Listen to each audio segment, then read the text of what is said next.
Oi, boa tarde. Nós estamos nos encontrando mais uma vez para conversar sobre família. E hoje, segunda-feira, a gente vai estar conversando com Cristina, né? A Cristina vai nos falar, tem nos falado sobre harmonia conjugal, né? A vida a dois. E isso como, digamos, motivação para o bem, né, da família. Então, o ajuste, né, do casal, com certeza produzindo resultados favoráveis à vida familiar, né? Então, isso que ela tem conversado conosco nessas oportunidades. E sempre tem nos trazido temas muito interessantes e que nos ajudam muito a refletir e aprender, não é, para o bem que nós todos queremos para a nossa família, tá bom? Então vamos ouvir a Cristina e ela vai estar nos falando sobre o assunto, o tema de hoje. Oi, gente, boa tarde. Como passaram a semana? Todo mundo bem? Aqui hoje é mais uma segunda-feira e a gente vai estar conversando hoje sobre os nossos medos. Os medos que nós temos como mulher e como esposa. E não são poucos, vou dizer a verdade. Eu tenho a impressão que é do ser humano os receios, os medos, as covardias. Isso é bem peculiar, né? A nós, humanos. Mas nas mulheres nós temos, eu penso, né, que nós temos mais alguns detalhes sobre isso. E eu até estava falando com o Davi agora de que lá em Jó tem um texto que ele disse que ele tinha mais medo, ele aconteceu. E o que mais receava veio sobre ele. Então não é só mulher que tem medo, não. Homem também tem medo. E medo de perdas, medo de avanços. Isso é muito comum, né? Isso é muito peculiar. Mas eu vou falar hoje aqui de uns medos que nós temos, medos bem bestas, que vai dos bestas até medozinhos pequenos, até aqueles medos que realmente nos deixam sem dormir. Os nossos medos bobos são aqueles de insetos voadores. Eu não sei vocês, mas eu mesmo criado no Piauí, mesmo criado no meio de alguns bichos, né? Eu tenho medo de inseto. E barata, então, eu dou gritos de todo tamanho. Eu pulo em cima das cadeiras. Pensa numa coisa que deixa a gente desestabilizada, a minha pessoa. É barata, é rato.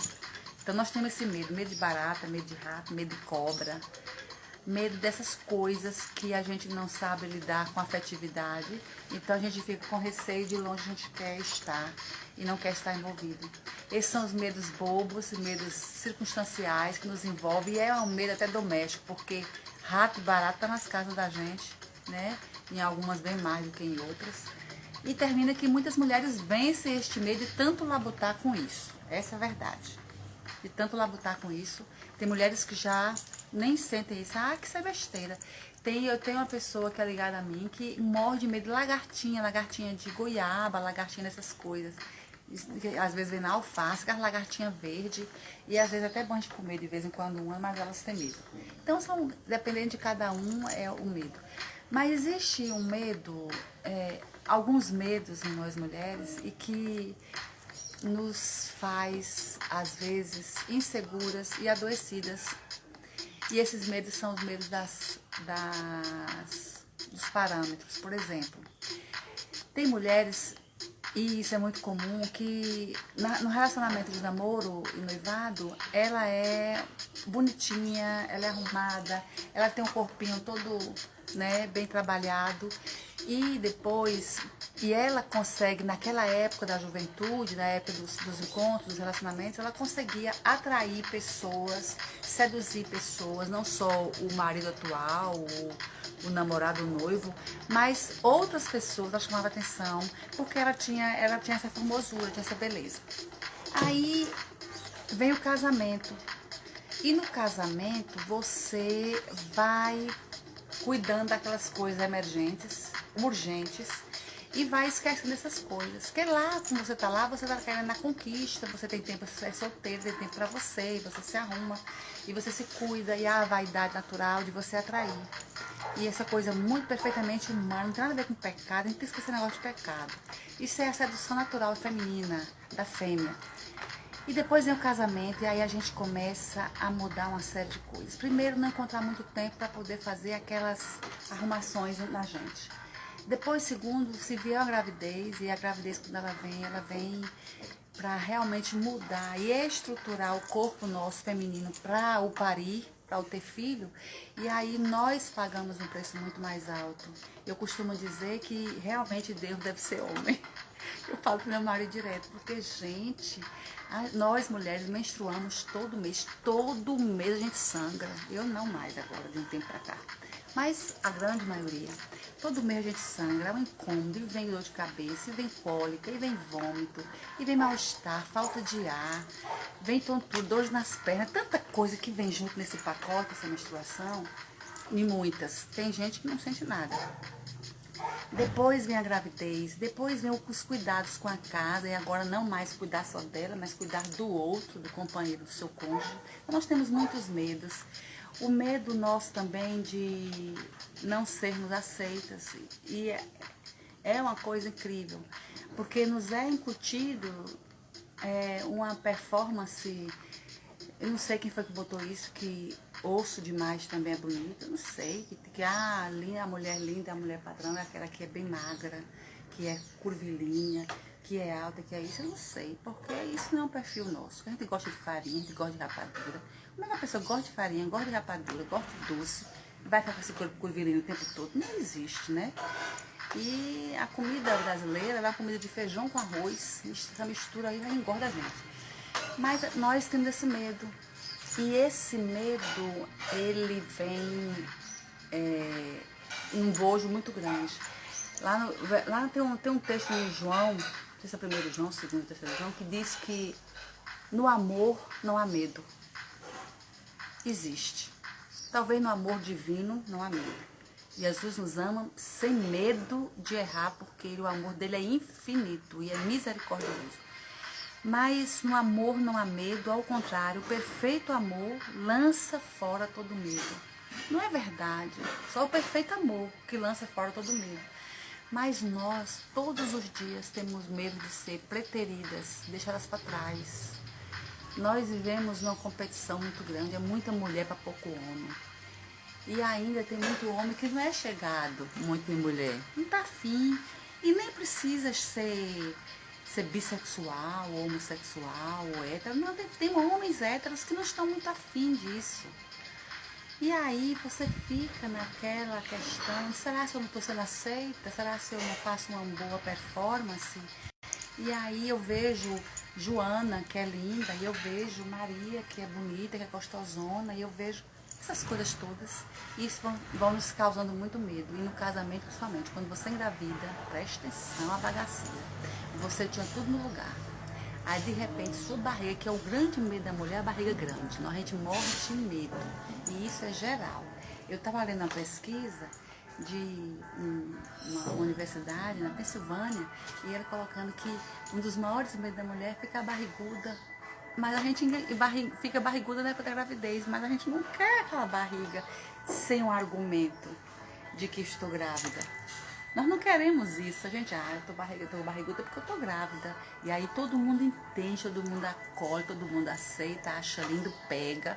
Mas nem gordura de barriga grande ninguém quer não. Ninguém nem pega na banha, né? A gente não quer nem ver. E isso é uma coisa que nos deixa muito para baixo. E esse medo é o medo nós temos, esse medo. O outro medo é o medo de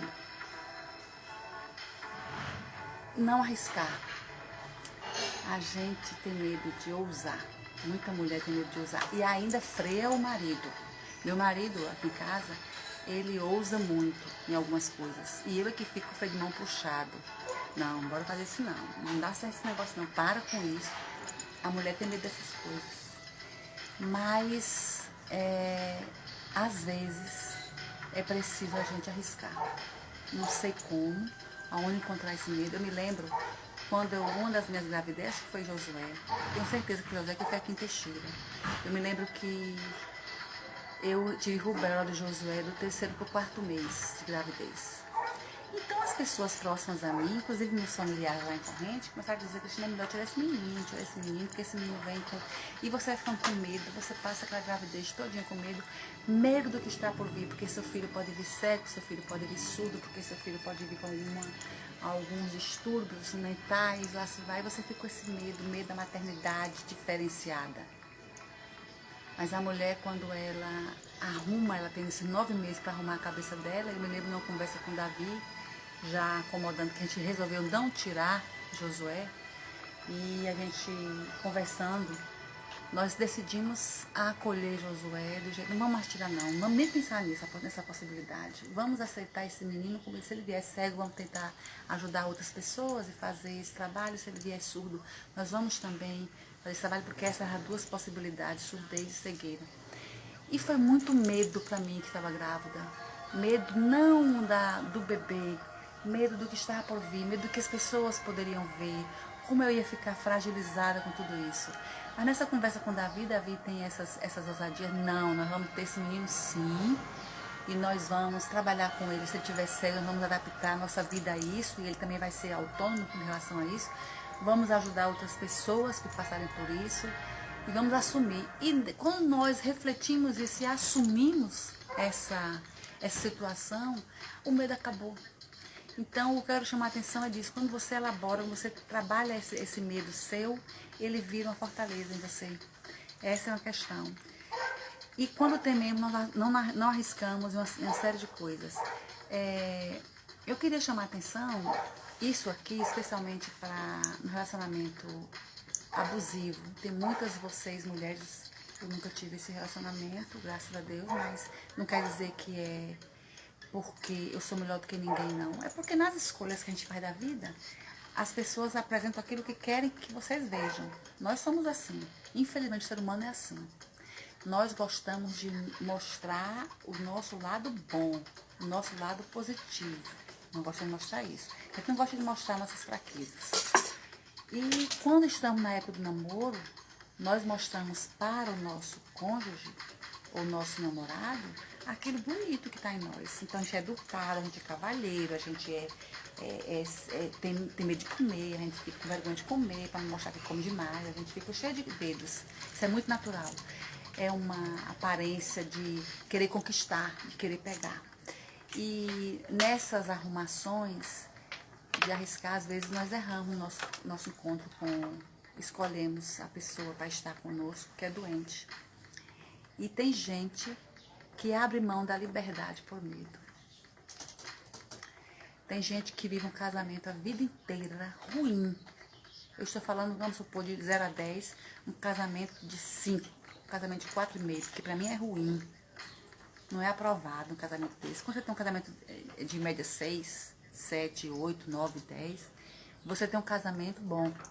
Mas quando você tem um casamento de 4,5, 5, esse casamento ele adoece você. Pois tem mulheres que, por medo, abrem mão desta liberdade dela pela opressão desse relacionamento. E medo de ser deixada, medo de não ser aceita, medo do que vão me dizer porque eu vou largar, medo do meu companheiro. E a gente tem visto realmente muitas situações tristes, situações abusivas, de quando ela não quer, tem medo de deixar, medo de sair daquele relacionamento por causa da pessoa que ela está junto. Então, os medos das mulheres, o medo de nós mulheres e esposas, ele transcende uma série de coisas. Medo de não ter comida para fazer, comida, de não ter as contas para pagar. Esse medo antigamente era só do medo do homem, dele não bancar a família. Hoje, esse medo passa para a mulher também. Ela tem medo de não conseguir arcar com responsabilidade. Eu estava conversando com uma pessoa hoje, em determinado local, e ela com medo da Covid, né? E ela teve Covid. E ela disse: eu tinha tanto medo, tive Covid, e agora estou me recuperando, estou bem melhor. Mas eu não desejo isso para ninguém, como a Covid. Hoje nós estamos com esse medo acrescentado, o medo da Covid, você apanhar depois da Covid, não ser uma Covid leve no seu corpo, e levar você a outras a outras demandas muito mais sérias, como a gente tem visto. Então são muitos medos que nós mulheres temos. Mas nós temos um também que é muito sério, o medo dos filhos. Meu Deus, olha, não é fácil a maternidade, não é fácil. E ela é muito mais pesada para nós mulheres. E a gente fica com medo de como vamos moldar, fabricar, tecer, criar, construir esse filho, que é nossa responsabilidade. É do cônjuge? É. Ele tem uma grande parcela, mas é muito maior da mãe. Aliás, eu estava assistindo um filme, que quem quiser depois assistir, interessante, o filme Os Filhos de Istambul. E nesse filme, está na Netflix, e nesse filme retrata justamente isso. A vida adulta do rapaz é justamente os traumas da maternidade ausente na vida dele. Essa falta da mãe. A mãe se ausenta no começo da vida dos seus filhos. E eu estou chamando a atenção aqui, e a próxima live é sobre essa criação de filho, nessa harmonia conjugal, mas eu vou chamar a atenção aqui de uma coisa. Hoje, há mães que não abandonam literalmente nos orfanatos, mas abandonam dentro de casa, porque tem Netflix, porque tem WhatsApp, porque ela fica o tempo todo nas redes sociais, e o filho fica abandonado. E aí ele vai adoecendo, come mal ou come errado, e ela não vai percebendo essas coisas. E quando vem o resultado, o medo dela vira realidade, porque aquele filho é débil, aquele filho vai ser fraco, aquele filho não foi aquilo que ela esperou, que ela não investiu, ela não pagou o preço, mas ela também não quis, não colheu bem a relação do filho. Eu queria chamar a atenção aqui de vocês para essas coisas, né?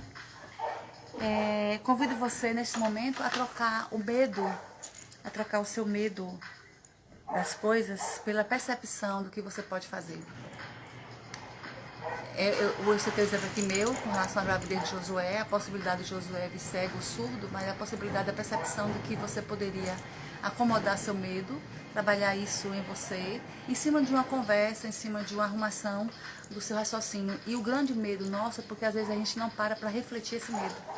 O medo da minha gordura, olha, eu fico impressionada, porque eu me lembro, eu falando outro dia para umas amigas minhas, gente, outro dia eu fiz 15 anos, outro dia eu estava numa festa de debutante lá no Piauí, que até a comida acabou, ficou boa, mas é interessante que, eu me lembro disso, me lembro das minhas grandes, do tempo de eu jovem ainda, cheio de pretendentes, isso foi outro dia, e agora eu olho para o espelho, eu estava falando com minha amiga que está enlutada, né? Ela perdeu o marido, e eu falando com ela, gente, eu de olho no meu espelho, quando eu vejo é uma marca de expressão que chegou, é um sinal do envelhecimento que chegou, é a pele super flácida, você olha para a pele, você passa o creme some rapidinho, porque a pele está cansada e ressecada.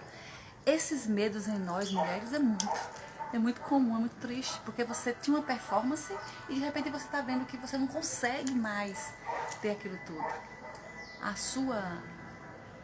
O seu conforto é saber que seu cônjuge também está envelhecendo, que seu cônjuge também tem as limitações, está chegando também, só que eles não incomodam não, né? Mas a gente incomoda. Então, convido você a trocar esses medos por essa percepção daquilo que você pode fazer, daquilo que você pode, aonde você pode chegar. E a outra coisa é concentrar seus pensamentos, meu marido geralmente me fala isso, concentrar os pensamentos na solução, não no problema, no que você pode fazer para chegar lá. E às vezes nós estamos tão estressadas, com tanto problema, que a gente não consegue ver a saída, a gente não consegue perceber que há uma luz no fundo do túnel, que você pode fazer as possibilidades acontecerem. E é muito difícil. E nós ficamos inseguras com a velhice, a menopausa. Olha, a menopausa, eu quero dar uma sugestão a vocês. Comecem a tratar a partir dos 40 anos. Não deixa para depois. A minha foi leve, não foi tão acentuada a minha menopausa, porque eu comecei bem jovem, com meus 40 e poucos anos, a cuidar dessa menopausa, a tomar medicação, a refletir, a tratar os hormônios. Porque quando ela chega, eu tenho visto, estou acompanhando aqui umas 3 amigas minhas, como estão debilitadas, né, dessa situação. E tudo isso é medo na gente, tudo isso traz pra gente uma insegurança muito grande, né, de você saber que você não é mais essa pessoa que você era jovem, que você é jovem. Então, esses são nossos medos. Medo de estar feia, medo de ser preterida, e essas crises desses homens dos 50 anos, eles nos deixam por outras Eu tenho visto e ouvido vários testemunhos que o homem, para se autoafirmar, o homem, ele pretere a dele, que já está cansada dele, que a dele está perdendo a vicitude, a juventude, então ele vai atrás de uma mais nova, da carninha mais dura, esse é o termo usado, e isso machuca muito e é o medo de muitas mulheres. Já outras se resolvem bem, outras aceitam, já não estão, o casamento já não é tão bom. Mas quando você tem um casamento muito bom, muito ajustado, um casamento estabilizado de 30 anos, de 35 anos, e que você de repente vê seu marido indo, deixando você, porque você não é mais aquele tudo que era, para estar com outra, isso dá uma insegurança, um medo muito grande. E é por esses caminhos que a gente tem. Então vai do medo de barata, voador ou barata dentro de casa, até esse medo da desistência masculina, de achar você bonita e viçosa e gostosa e interessante.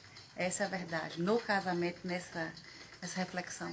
Eu trago essa reflexão para vocês porque tenho ouvido de algumas mulheres este sofrimento, esta intempérie que tem passado nos seus relacionamentos, tá bom?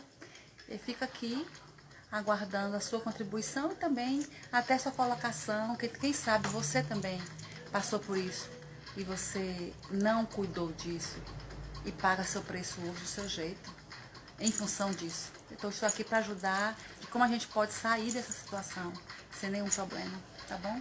Se uma mulher lhe perguntasse agora, me diga 3 coisas que eu devo fazer para ou diminuir ou eliminar esses medos, não é, que são próprios da mulher e próprios das esposas. 3 coisas básicas que elas devem fazer. Eu não sei se são básicas. Eu me apanho comigo mesmo, para eu vencer esse medo, eu me policio. Por exemplo, eu me vejo fazendo leituras de biografias, leituras de pessoas que viveram isso. Isso me ajuda a me organizar. Me vejo também conversando com o cônjuge. É isso que eu estou falando com você, depende do cônjuge de cada um. Mas esses medos, essas conversas, esse diálogo tem que acontecer com o marido. E precisa ser conversado isso. Você precisa dizer seu anseio ao seu cônjuge. Essa é uma dica que eu dou. Se ele é imaturo, se ele não está vivendo isso com você, se ele não percebe porque o homem é desligado, o meu não, porque o meu levou uma vida para cuidar do outro também, aprender a se cuidar e cuidar do outro. Então, é mais fácil conversar isso com o Davi, porque ele é psicólogo e a gente vê a necessidade também desses ajustes que ele precisa fazer, até para ser coerente e cortar a distância daquilo que ele ensina, daquilo que ele fala, para o que ele vive. E isso é uma coisa que é emergente em cada pessoa, né? Você encurtar essa distância. Então eu vejo essas coisas. E a outra coisa é você realmente se avaliar. Olha, não tem coisa melhor do que você tentar refazer seu percurso. Teu encontro consigo mesmo. Essa é a verdade. Você está revendo as suas posturas. E você está se colocando nas mudanças também. Não se entregue, não se jogue para lá. Reavalie, leia coisas boas. Converse com pessoas que têm coisas para lhe acrescentar, certo? Não se desmereça. Trate da sua saúde.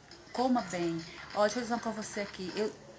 Tirando os casos da gorduras mórbidas, tirando os casos de pessoas que já têm uma estrutura, é possível você viver muito bem se você quiser pagar o preço na sua alimentação, na sua forma de viver, de organizar seus pensamentos.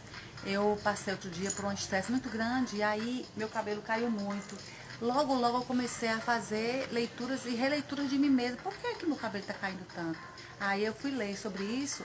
É o hormônio que está baixo, é o estresse. Mas quando você começa a trabalhar isso em você, você começa a ver que as coisas se arrumam. Porque o que trata você é você mesmo. Não é negócio de médico também não. Você mesmo é médico de você. Você pode se tratar. E eu tô com muito cuidado com isso, de eu tratar minhas emoções, porque o resto vai vir. E essa é a dica que eu dou. Essas 3 ou 4 radiantes, que umas 5 aqui, sobre esses questionamentos, esses medos nossos, certo? Você acredita que esses medos, contribuem muito também para Acontecerem.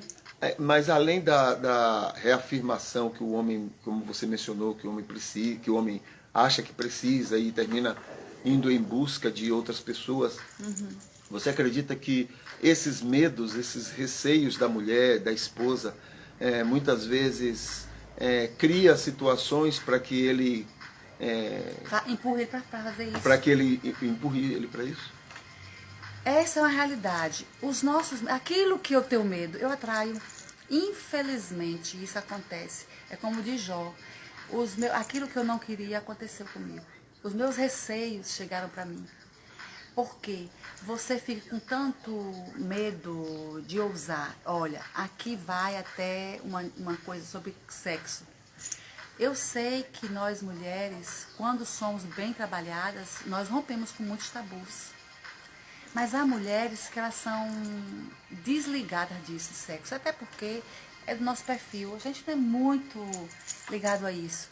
Então, se você não tem um companheiro que gosta, que lhe incentiva, que lhe elogia, que deixa você à vontade, você se fecha. Se o seu parceiro é egoísta, só pensa no prazer dele, no orgasmo dele, não no seu, também lhe deixa com medo, insegura. Eu não satisfiz suficientemente. E você só quer que ele seja realizado. Esses medos, você tem também que trabalhar isso em você. Ousar, é essa que eu faço. A sua vida, você mesmo pode trabalhar os seus conteúdos, as suas buscas, as suas inteligências emocionais consigo mesma, lendo, estudando, assistindo. Nós gastamos muito tempo com besteira, com idiotice em rede social. Vamos trabalhar com aquilo que vai ser produtivo na vida. O marido, ele precisa ser cuidado para ele não ir atrás. Aí você fala assim, mas eu não tô afim mais desse negócio não. Então você faça sua escolha, então não sofra, escolha não sofrer. Eu tenho uma tia lá no Piauí que ela era lindíssima na juventude. Só que ela escolheu para companheiro um homem muito mais bonito que ela. Ela era bonita, mas escolheu um homem que era um pão. Ela só dizia assim, mas esse homem é lindo, que todo mundo já dizia, mas ela conseguiu e aí teve. Nessa logística dela, na cabeça dela, ela achou que esse marido lindo, cheiroso, ia ser só dela. E era um marido que ela não tinha controle sobre ele. E quando ela casou, ela ficou sabendo das várias mulheres que ele já tinha, que ela não soube na época do namoro. E pagou um preço muito alto, não se aceitou. E em vez de acolher esse marido, em vez de cuidar desse marido, eu sei porque meu marido conversa muito com ela foi enxotando esse marido com atitude grosseira. Não quer saber disso não, você vai, suas putas, aquela palavra, com suas mulheres pra lá, sai de perto de mim, isso é coisa. Aí você começa a perder o seu controle. E você começa, em vez de você acolher este marido, trazer ele para perto, você vai enxotando mais ainda. Isso que Davi perguntou aqui é a realidade. Por medo, por insegurança, por não querer dar braço a torcer, eu não cedo. Eu começo a provocar, a bater, a machucar mais ainda. E a pessoa que já está ali, sem muito atrativo dentro de casa, por uma série de coisas, vai embora mesmo e você vai pagar seu preço. Eu arrependo profundamente de dar sugestões, dar conselhos para largarem seus companheiros. Eu já dei muito isso ao longo do meu trabalho com família. Eu disse, olha, esse marido seu é melhor se largar, porque... E quando você diz isso, não era isso que ela queria escutar. É melhor em você consertar, porque nós somos fortes, coloca isso na cabeça. Nós temos medos, mas somos muito fortes a ponto de suportar todo esse comportamento infantil masculino. A gente consegue dar uma volta nisso e organizar a vida, como a gente faz com nossos filhos. Então, eu me arrependo da minha imaturidade, da minha falta de leitura de mundo, da minha falta de leitura das relações. Eu sugeri, se esse homem não está prestando não, larga isso pra lá. E depois, ela está no terceiro e quarto marido. Isso se resolveu? Tem uma que está no quarto marido, foi largando e foi largando. Tem um amigo nosso que está na quinta esposa. Não é solução. É melhor você cuidar daquilo que você já conhece, que está ali, trabalhar aquilo ali, porque é possível. É muito possível trabalhar. Claro que você mudar, e não valeu a pena. Trabalhei, que eu estou cansada, adoecida. 15 anos trabalhando nesse casamento, não deu certo. Vá atrás de outro, ou fique na sua. É melhor antes só do que mal acompanhado. E você consegue se equilibrar. O importante nesta vida, eu gosto sempre de dizer isso, é você estar plena, é você estar bem consigo mesma. Essa é a realização de Deus na vida da gente. É você ser um ser humano bom, ser um ser humano digno. Se você consegue sozinha estar assim plenamente, eu nunca vou dizer a você que eu não gosto muito de solidão não tá sozinha não. Eu gosto de ter um marido por perto, falo com meu marido de manhã, porque a gente tem todas as manhãs um momento de muitas terapias corporais, de um pegar no outro mesmo. E eu falo para meu marido isso, gente, como pode ter mulher que não gosta disso? Como pode ter mulher que viver sem isso há um tempo? Mas acontece de viver e serem plenas. É um aprendizado isso, eu posso também acontecer comigo, eu aprender a ser plena, sozinha, sem nenhum problema. Então é isso que você precisa refazer, você precisa reelaborar, essas são minhas dicas, para diminuir os nossos medos, né? E levantar essa autoestima, porque às vezes esse medo nosso deixa a gente para baixo, para baixo. Quantas mulheres estão encolhidas? Quantas estão encolhidas? E a mulher boa é aquela que levanta a outra para ela seguir. Essa é a grande mulher, aquela que levanta a sua companheira, sua amiga, para seguir em frente. Muito bem. Mais alguma coisa que queira nos falar? Não, eu acho que estou encerrando aqui, dando um abraço a vocês. Até segunda-feira, né? E aí, segunda-feira, eu vou conversar sobre realmente a maternidade dentro do casamento, na harmonia conjugal. O que é a maternidade? Não tenho muito exemplo da minha vida, não. Mas eu acho que eu fiz um bom trabalho com os meus filhos. Muito bem. Então, ouvimos aí Cristina, né? E o que ela tinha para nos falar sobre este assunto de medos e receios, né, de mulheres e esposas, e por certo isso tem ajudado a muitas mulheres e pode ajudar muito você, né, em tudo isso que ela está nos falando, tá bom? Então, que o Senhor Deus continue abençoando você. Eu só queria destacar que na descrição deste programa você tem aí dois links. Um é de um curso que o Psicalme tem na internet e que está disponível para casais, pessoas que queiram melhorar, não é, a vida familiar, a vida conjugal. E o outro é para um curso de terapia familiar para aquelas pessoas que querem fazer esse curso. Aí serve mais para profissionais que já querem atuar nesta área e também para pessoas comuns, né, dentro de igrejas, etc., que querem ter uma atuação melhor, né, ajudando outros casais, tá bom? Então, na descrição tem esses dois links. Seria bom que você visitasse cada um, soubesse exatamente o que cada um está oferecendo, e aí você pode decidir, não é, se você vai aproveitar ou não essas oportunidades, tá bom? Então, que o Senhor Deus continue abençoando você, abençoando sua vida, abençoando sua família, tá bom? E que sua família possa cada vez mais estar sendo usada, está sendo abençoada através de você, não é, pelo próprio Deus, tá bom? Então, um abraço.